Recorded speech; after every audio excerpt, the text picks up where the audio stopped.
emisión de Sin Filtros. Hoy es martes 20 de diciembre. Tenemos un programa que va dedicado única y exclusivamente a revisar todo lo que ha ocurrido y cómo ha avanzado la presencia de China en América Latina, con nuestro experto que nos atiende desde Buenos Aires. Antes de darle la bienvenida al profesor Julio Cirino, quien nos va a detallar todos esos avances de China, del Partido Comunista Chino en América Latina. Antes de darle la bienvenida, quisiera saludar a toda la gente que a esta hora se incorpora en nuestras diversas plataformas. Muchísimos saludos a la gente de Acast, de Podbean, de Facebook, de LinkedIn, de Twitter y también de Rumble. Igualmente saludamos a todos nuestros amigos de YouTube y de YouMaker. Y un saludo especial a nuestras llaves, los moderadores que día a día pues nos colaboran, nos ayudan de manera voluntaria a moderar esos comentarios que a veces no son aceptados por las plataformas. Ahora sí vamos a darle la bienvenida a nuestro experto. Muchísimas gracias por estar con nosotros, profesor. Hola, Maybor, ¿cómo están ustedes? Bueno, aquí estamos al fin del 2022, un año lleno de convulsiones, un año lleno de sorpresas para muchos y de movimientos políticos muy interesantes. Quisiera que en esta primera parte del programa nos hablaras de cómo ha sido la penetración de China en este 2022. Ha avanzado de manera significativa en muchos países, así que adelante. Hemos conversado contigo sobre el tema chino de manera tal que no vamos a volver sobre los temas que ya hemos revisado. Como vos bien señalabas, vamos a rever un poco cómo está, en qué aspectos está avanzando la relación de China con los diversos países de la región. Digámosle primero a nuestra audiencia, por más que es un tema que hemos puntualizado, que China ha tomado como país prioritario desde el punto de vista comercial y importante, no el más importante, pero importante, la región desde el punto de vista político también. Y esto es un factor que tenemos que tomar siempre en consideración. Vamos un poco a revisar cómo está la relación, en qué aspectos. En primer lugar, China se caracterizó en estos últimos 2 o 3 años y en este último año particularmente en acentuar dos aspectos importantes. El aspecto de comercio, donde China busca, dos cosas concretas. Primera, vender la mayor cantidad de productos chinos posible. Segunda, abastecerse de aquellos productos de América Latina que son de interés particular de China. Les voy a destacar de entrada uno para que vean una magnitud. Es el caso en la República Argentina y en menor medida en Chile, pero en la República Argentina primordialmente del litio. El litio, un mineral al cual hace un par de años atrás prácticamente se lo ignoraba, hoy resulta un mineral lo que se llama estratégico, es decir, que desde el punto de vista político tiene una relevancia significativa para China y, por supuesto, desde el punto de vista comercial para América Latina. Pero me detengo un minuto en esto porque hace a la política regional de China. Es decir, China está comprando el litio. Ahora, viene una discusión que se da en todos los países productores, es decir, tanto en Chile como en Argentina, como en Bolivia. ¿Cuál es que China busca vender el litio, vamos a decirlo así, en bruto, mientras que los países de la región procuran que sea con valor agregado, es decir, que el litio como mineral se procese acá y se envíe procesado a China. Esto es una discusión que está todavía en pleno auge, que hay países que logran, empresas que logran, empresas que no, en fin, es un tema muy litigioso, muy peleado, digamos. ¿Por qué? Y porque de acuerdo a eso van a ser las mayores ganancias o las menores ganancias. Y el otro tema que hay que tener en cuenta, que normalmente se ignora, es que cuando estamos hablando, ya sea de litio, como de otro mineral, como de productos primarios que América Latina exporta a China, normalmente tenemos que tener en cuenta que en el caso de China, nosotros podemos decir es con el gobierno chino. Alguno me va a decir, no, es con la empresa tal, es con la empresa cual. Claro, pero acuérdense, amigos, que siempre que hablamos de empresa china, la mayoría del paquete accionario de las empresas, de todas las empresas, está en manos de gente que es a su vez miembro del Partido Comunista Chino y que no puede ser parte del board de directores de una empresa si no es previamente miembro del Partido Comunista Chino.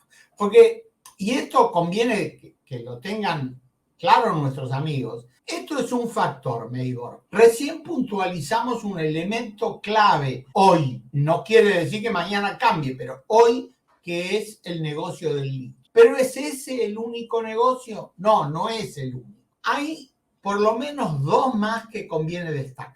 Desde el punto de vista chino, el otro que cada vez va tomando más auge y es más problemático es el tema de la pesca. Alguien me dirá, bueno, pero ¿qué importancia tiene la pesca? Bueno, tiene mucha importancia porque hay lo que se llama depredación. Entonces, ¿qué es lo que hacen los países que tienen costa? El caso de Argentina, el caso de Chile, el caso de Perú, el caso de Ecuador. ¿Qué es lo que hacen? Bueno, dicen, señores, respeten la plataforma, lo que se llama la plataforma de cada país, que son el límite de las 200 millas. ¿Qué es lo que pasa? Que para poder hacer cumplir esto, Meibor, yo necesito tener fuerza, es decir, tener servicio de guardacostas, tener servicios de helicópteros que me provean la seguridad necesaria para evitar la depredación. Esto en general en América Latina es de difícil cumplimiento. Sucede con Brasil, sucede con Argentina, sucede con Chile, prácticamente sucede con todos los países que tienen costa. Y este es otro tema que por lo menos hasta el momento no se ha podido resolver y del cual China en cada oportunidad que puede saca ventaja. Sí, es cierto, a veces sucede que de casualidad un guardacosta, ya sea de Argentina o de Chile o donde fuere, sorprende a pesqueros chinos dentro de las 200 millas, lo captura, lo multa y ya está.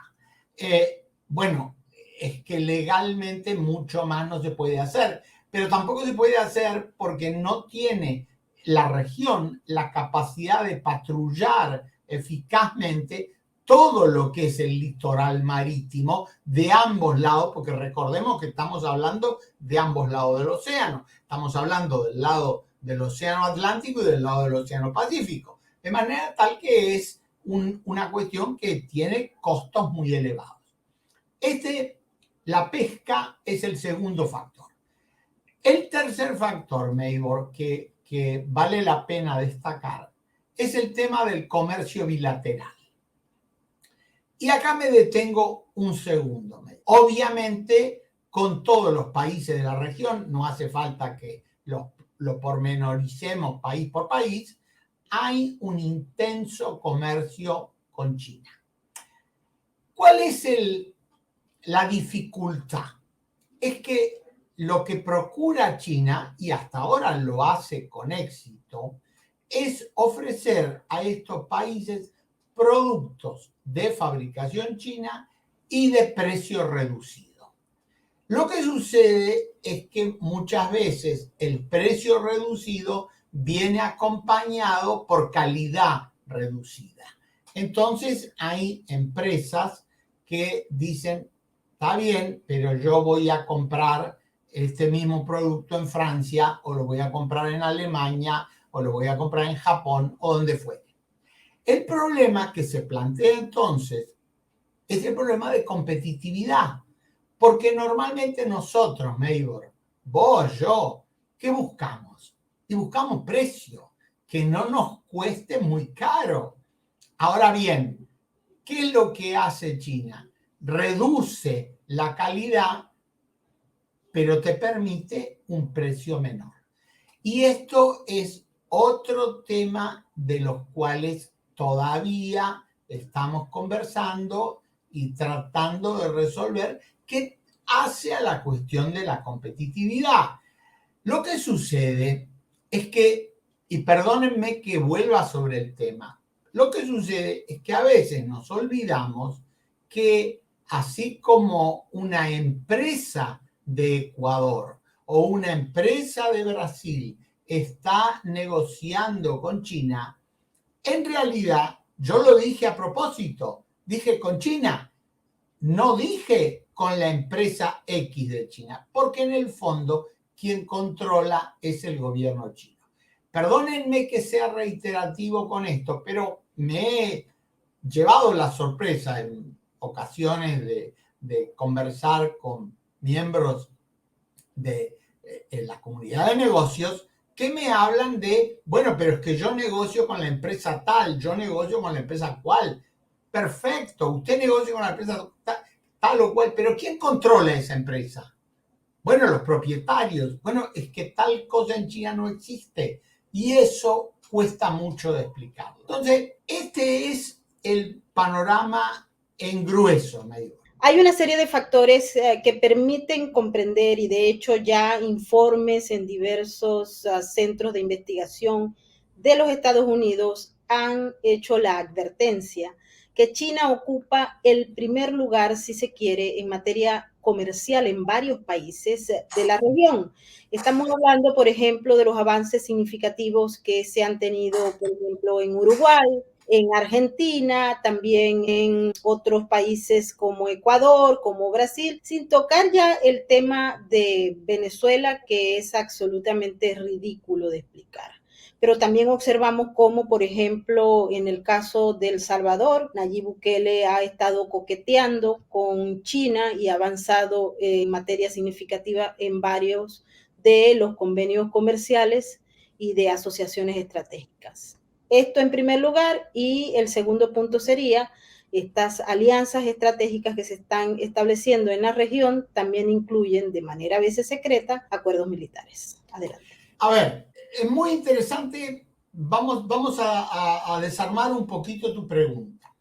En primer lugar, una de las grandes ventajas del comercio de un país, no quiero hacer nombres para que nadie se ofenda, pero de un país de la región con China, ¿cuál es? Normalmente, cuando usted, país X, comercia, una empresa de este país comercia con otra empresa, vamos a decir de Europa o de Japón o donde sea, lo que sucede es que hay una relación comercial donde yo compro o yo vendo, cobro o pago, pero esto es básicamente la simple relación. En el caso de China, y acá vale la pena detenerse un minuto, hace ya unos cuantos años, tanto Estados Unidos como todos los países de la Unión Europea, justamente ayer estábamos hablando con un miembro de la Unión Europea de este tema, pasaron una legislación que se conoce internacionalmente como Foreign Corruption Act o Acta contra la Corrupción. ¿Qué significa esto dicho en términos muy simples? Que si yo compro o vendo y pretendo lo que se llama normalmente en la región los retornos, es decir, el dinero, vamos a llamarle negro, que puede haber en un negocio, En el caso de los países miembros de la Unión Europea y de los Estados Unidos, esto se complica mucho. No digo que es imposible, pero digo que es muy difícil porque cae dentro del marco legal encuadrado en el Foreign Corruption Act. Se lo voy a decir más simple. Quien entra en esto puede terminar preso. Y a la gente en general no le gusta la posibilidad de terminar preso. ¿Qué es lo que pasa cuando interviene tanto China como Rusia también? Y es que no aplica este Foreign Corruption Act. No aplica porque no exista en China o no exista en Rusia. No, sí existe, pero la ley, para que sea efectiva, hay que aplicarla. Y si yo tengo una legislación, pero después pasivamente la legislación se convierte en decoración, bueno, entonces muchos negocios se facilitan por este motivo. ¿Por qué? Y porque ni China ni Rusia en este caso, está bien que no estamos hablando de Rusia en particular, pero vale la pena mencionarlo, ni China ni Rusia aplican ningún acta legal contra el tema de corrupción, lo que vulgarmente en América Latina se suele denominar los retornos, es decir, el dinero sucio que va en un negocio de A a B y de B a A. Y esto que parece anecdótico no lo es tanto si se toma en cuenta que estamos hablando de negocios que mueven miles y miles de dólares. Entonces, no es una cuestión menor.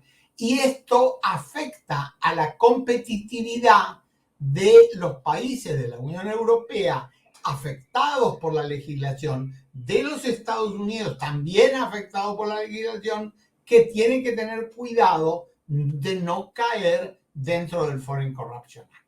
Esto nos permite entender mejor las ventajas comerciales que plantea China desde el punto de vista de que normalmente la corrupción en los negocios es ignorada o por lo menos es puesta en forma decorativa. Y les repito, esto cuando usted lo traduce a dólares suma millones y millones de dólares. Así que este es uno de los temas que vale la pena destacarme. Vámonos a la cooperación militar. Si hay algo que China se ha interesado en los últimos, te diría, particularmente en los últimos 5 años, y en algunos casos lo ha hecho muy exitosamente, es el tema del equipamiento militar. ¿Por qué? Porque hay que entender esto. Cuando yo compro lo que ustedes quieran, compro una zapatilla. Bueno, yo le compré una zapatilla, se la compré a Italia o se la compré a Francia o se la compré a China y terminó el negocio. Cuando se establecen vínculos de cooperación militar, hay dos aspectos que son muy importantes. Ciertamente el aspecto comercial, quién me compra, pero normalmente, y le diría en el 99,999, por no decirle el 100 de los casos, cuando se habla de intercambio militar, ¿qué es lo que sucede?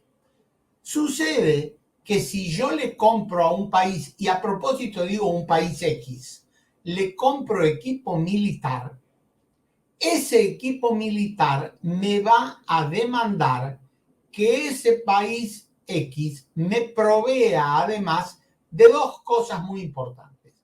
Por un lado, que me provea de repuestos, porque le pasa a usted cuando compra un auto, en un momento el auto necesita un repuesto. Con el equipo militar, que además se usa, pasa exactamente lo mismo. Primera cosa. Segundo factor, muy importante. Cuando usted compra un auto, normalmente usted ya sabe manejar el auto. Entonces, lo único que tendrá que mirar es un detalle de si tiene la lucecita más acá o más allá. Pero cuando usted entra en el tema de equipo militar, suceden dos cosas muy importantes. En primer lugar, usted tiene que comprar la capacitación del personal. Y esto que parece una pavada, no es ninguna pavada e incluye millones de dólares, Meibor. ¿Por qué? Porque imagínate por un momento que un país X de América Latina decide comprar equipamiento aéreo de China. Bien, lo primero que va a pasar es que sí, va a comprar los aviones, pero los aviones alguien tiene que volarlos. Bueno, tengo los pilotos. Claro, pero los pilotos están capacitados para volar ese tipo de avión. Bueno, entonces viene el tema del entrenamiento. Entonces yo tengo que mandar los entrenadores a capacitarse. Primera cuestión. Segunda cuestión, Meibor. Además, viene el problema de los repuestos y el mantenimiento. ¿Por qué? Porque a usted le pasa con su coche. Su coche en un momento necesita repuestos o necesita mantenimiento. La diferencia es que en nuestro mundo libre, usted compra según lo que le parece. Compra el repuesto acá o compra el repuesto allá. En el caso de todo el equipo militar, y hay que ser honestos, esto vale para China, vale para Alemania, vale para el que usted quiera. Yo compro el equipo militar en este país y se produce el hecho de que se genera, vamos a llamarle, una relación donde luego necesito de ese país. ¿Para qué? Y para que el equipo pueda seguir funcionando. Porque tener equipo que no funciona no me sirve. Gasté millones de dólares y el equipo no anda. Ahora bien, el otro factor, Meibor, que sucede más con, particularmente con China, es que China te va a dar, además de capacitación técnica, te va a dar un factor político que de repente Italia o Francia o España no le interesa. ¿Por qué? Porque el Estado francés o el Estado español o el Estado italiano no está involucrado. Está involucrada una empresa que se llame Dassault, que se llame como se llame. En el caso de China está involucrado el Estado chino. Entonces viene el problema de la capacitación del personal y esa capacitación normalmente siempre tiene un grado mayor, menor, más reducido, más intenso de influencia política. Y esto, querida amiga, es un factor que muchas veces no lo tomamos en consideración cuando se piensa en el equipo militar. Y te vuelvo a repetir, el tema que es prioritario es el tema que vos compraste un equipamiento de cualquier tipo, blindados, aviones, barcos, lo que vos quieras. Es lógico que vos quieras que eso siga funcionando. Y viene el problema de los repuestos.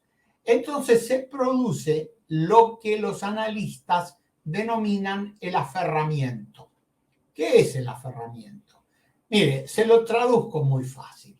Si usted le compró un auto a la empresa Ford, usted va a tener que comprar repuestos para ese auto Ford, porque si usted le quiere poner repuestos Chrysler, probablemente no ande bien. Entonces, esto que uno dice, bueno, es normal, en los negocios pasa, por supuesto que es normal, pero normalmente usted lo está comprando a una empresa privada. Perdónenme que sea reiterativo, pero en el caso de China, usted se lo está comprando, en definitiva, al Estado chino. Y este es un factor, queridos amigos, que hay que tenerlo muy en cuenta y que particularmente influencia a todos los países de la región donde vos mencionaste hace unos minutos, Meibor, el caso de Venezuela. Bueno, está bien, Venezuela es un arquetipo. ¿Por qué? Y porque prácticamente el 99,9999, porque no te quiero decir el 100, pero el 99 es equipo o de China o de la Unión Soviética. Es decir, en el caso de Venezuela, prácticamente Venezuela ha dejado de comprar equipamiento militar a otros países que no sea o la Unión Soviética, Rusia o China. Y en ese sentido hay una intensa campaña por parte de China de señalar que sus productos militares y su capacitación militar es la más económica. Y esto tiene una influencia en países como el nuestro, me refiero a Argentina, a Chile le pasa lo mismo, a Bolivia le pasa lo mismo, donde, digamos, la capacidad financiera no es la más importante. Entonces, si yo quiero equiparme militarmente, tengo que buscar el mejor precio. ¿Y quién me da el mejor precio? Y me lo da China en este momento. Y eso es un factor geopolítico que está influyendo mucho en la reducción de la presencia de los Estados Unidos en todo el hemisferio. Y esto, querida amiga, es un tema que vale la pena perder 30 segundos. ¿Por qué? Porque si nosotros lo miramos retrospectivamente, hace 20 años atrás, el grueso del equipamiento militar de la región provenía o de los Estados Unidos, primero, o de Francia, segundo, o de Alemania, tercero. Y después, bueno, había equipamiento español también. Es decir, provenía de distintas fuentes. Hoy, prácticamente, el objetivo que se ha fijado desde el punto de vista de la relación Fuerzas Armadas es que compren, y por eso el tema de la competencia, compren equipamiento chino, que trae, vuelvo a repetir, el tema del entrenamiento y la capacitación. Este es, mi querida amiga, el tema de la seguridad regional que está influyendo muchísimo, muchísimo en todos los países, en particular en la zona del Océano Pacífico, del lado del Pacífico. En el caso de Argentina en particular, hago una mínima mención, como Argentina en este momento no está en condiciones financieras de comprar, por el momento esto está en un freezer. Sí, China está ofreciendo posibilidades de financiamiento, de esto y lo otro, pero por el momento no se ha tomado ninguna determinación. A pesar de que es tan complejo hacer predicciones, Julio, quisiera que para ese año 2023 y de acuerdo a lo que ya se conoce, está sobre la mesa todos estos análisis que hemos recorrido a lo largo del 2022 y que tú amablemente le has entregado a nuestra audiencia. ¿Cuáles podrían ser esas predicciones? Lula, a todas luces y a pesar de que tiene problemas de legitimidad de origen debido a todo el proceso, va a ser un gobierno con mucho conflicto, porque cuando los gobiernos no tienen legitimidad social, salvo que tengan un espeso aparato de propaganda que se imponga por encima del criterio de la gente, pues tienen problemas de gobernabilidad. No podemos decir algunos casos que no tienen legitimidad de origen, pues el aparato de propaganda y las alianzas estratégicas con medios de comunicación y con grupos económicos y tecnológicos hacen que sea llevadero el tema. Pero en el caso de Brasil no lo tenemos muy claro por ahora. Pero sí estamos muy, pero muy claros sobre la relación y la ambición que existe entre el Partido Comunista Chino y Lula da Silva. Así es que creemos que esto va a tener un impacto adicional en la región. Además del tema de la conflictividad, es el hecho de que con Brasil en el paquete, que no ha estado ausente, dicho sea de paso, porque con la actual administración también se han mantenido esos convenios, porque no se pueden romper, que es una de las cosas que tienen los chinos, es que si usted hace un contrato con ellos, no lo pueden romper, salvo que quieran romper los otros, y eso genera un problema enorme para las administraciones. Pero tanto Brasil como el resto de la región, ¿cómo la ves para el 2023 en esta última parte del programa? Maybor, vos marcaste un tema muy importante, por eso me gustaría volver un segundo sobre lo que vos acabas de marcar, que es la relación con Brasil, porque esa relación que vos señalaste perfectamente marca también al resto del hemisferio. Es decir, Brasil, y no es un descubrimiento, es un país clave para el equilibrio regional. no solamente por su extensión, no solamente por su peso político, no solamente por el peso de sus Fuerzas Armadas, sino que se juntan todos esos factores y Brasil es lo que llaman un desequilibrante para la región. Un Brasil en crecimiento pacífico, en una situación de estabilidad político-militar, es una cosa. Brasil inestable es otra. Y hay factores externos que influyen, de los cuales no hemos tenido oportunidad de charlar, como es todo el tema de la FARC y los grupos extremistas que dan vuelta en Brasil y prácticamente en toda la zona norte del hemisferio. Pero volviendo al tema de Brasil, lo que vos puntualizás de Lula es clave porque Brasil, sin lugar a dudas, tiene una influencia enorme en la región.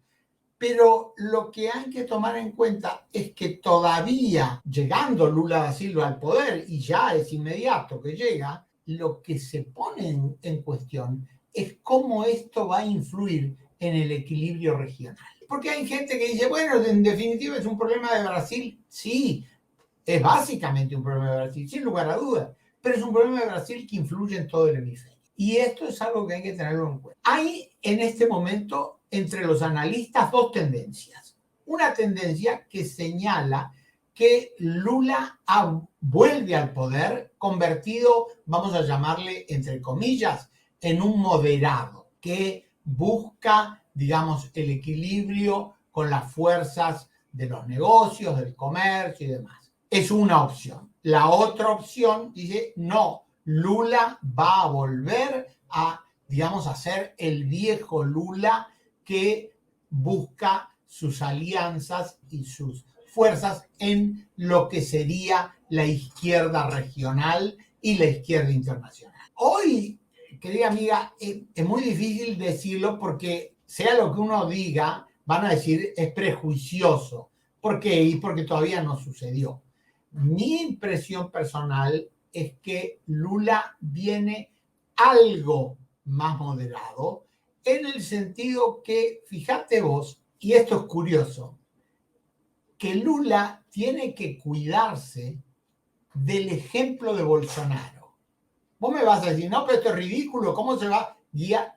Claro, porque, querida amiga, fíjate que el gobierno de Bolsonaro ha sido económicamente muy exitoso. Alguien podrá decir, bueno, pero políticamente no me gusta. Es otro tema. Yo estoy hablando de economía. Y desde el punto de vista de la economía, Bolsonaro ha sido exitoso. Con lo cual, el ciudadano medio brasileño ha tomado como, digamos, como estándar de vida, si querés, lo que le está proporcionando Bolsonaro. Ahora, ¿eso va a cambiar? Fíjate qué interesante que la designación del ministro de Economía nuevo que va a asumir con Lula no es una persona de la extrema izquierda. Es una persona que yo llamaría de centro a moderado. ¿Y esto qué te pone en evidencia? Que tal vez, y digo tal vez porque no lo sé, Lula aprendió que, vamos a decirlo de forma figurada, que una política pone bombas, es decir, una política de extrema, no le va a funcionar. Ahora, ¿alguien te lo puede garantizar hoy? Y no te lo puede garantizar. Él tiene que sentarse, comenzar a gobernar y se van a marcar las diferencias entre el gobierno de él y el gobierno de Bolsonaro. Quizá dentro de 6 meses estemos hablando vos y yo y digamos, Brasil está enamorado de Lula otra vez y está encantado con la gestión de Lula. O no, tal vez Brasil entró en un periodo de inestabilidad. El problema es que normalmente la inestabilidad de Brasil es como el resfrío, se transmite regionalmente y esto hay que tomarlo en consideración. Al igual que hay que tomar en consideración todos esos aspectos que se han venido trabajando tal vez de manera muy secreta con el régimen del Partido Comunista Chino en América Latina, pero también internamente aquí en los Estados Unidos. Y ellos han avanzado, han comprado, por ejemplo, tierras, en el caso de los Estados Unidos, muy cercano, por cierto, a las bases militares. Incluso se han atrevido, sin ningún tipo de consecuencia, a abrir, por ejemplo, una oficina, una comisaría que acosa y persigue a todo aquel que es disidente del Partido Comunista Chino. Bueno, la abrió también en Buenos Aires, pero la abrieron aquí en la ciudad de Nueva York y en California y otras. Lo que quiere decir que ellos avanzan a pasos agigantados mientras Occidente, enmarcado en todo lo que ha sido la rigurosidad de todas las normas establecidas para lograr que se quiera, por lo que Julio explicaba, que no se cometan eventos de corrupción, etcétera, etcétera, está apalancada, dándole un espacio importante a China y a Xi Jinping para que se apodere de las fuerzas importantes de la región. Particularmente hay que recordar que la región latinoamericana tiene los minerales y las materias que requiere China para ser una potencia mundial.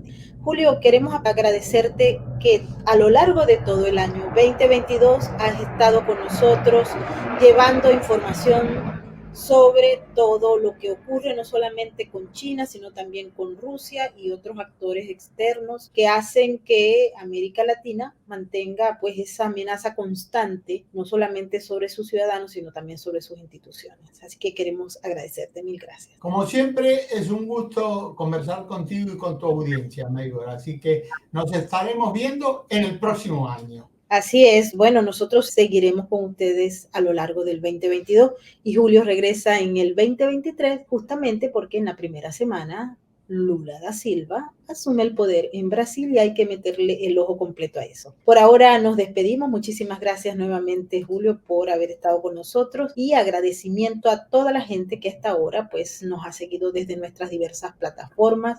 Un abrazo y mil bendiciones a todos y a nuestras llaves azules de Sin Filtros, el super chat más caliente de YouTube. Adelante con el mensaje de la RAC y nos vemos en la próxima emisión. Cada ser humano que nace en el mundo, nacen también 15 perros y 45 gatos. El 70% de ellos nunca tendrá un hogar. En el mundo existen hoy 500 millones de perros abandonados. Podemos cambiar esa realidad. La Red de Apoyo Canino lleva 15 años trabajando en Venezuela en su programa de esterilizaciones masivas, que a la fecha ha operado a más de 80,000 perros y gatos, evitando el nacimiento de millones en la calle. Donando al Fondo de Esterilizaciones, ayudas a evitar la superpoblación desde su causa y no solo atacar su consecuencia. Con cada animal esterilizado salvamos miles de vidas. Conócenos. Síguenos. Vamos, únete a la RAC. Juntos salvamos vidas.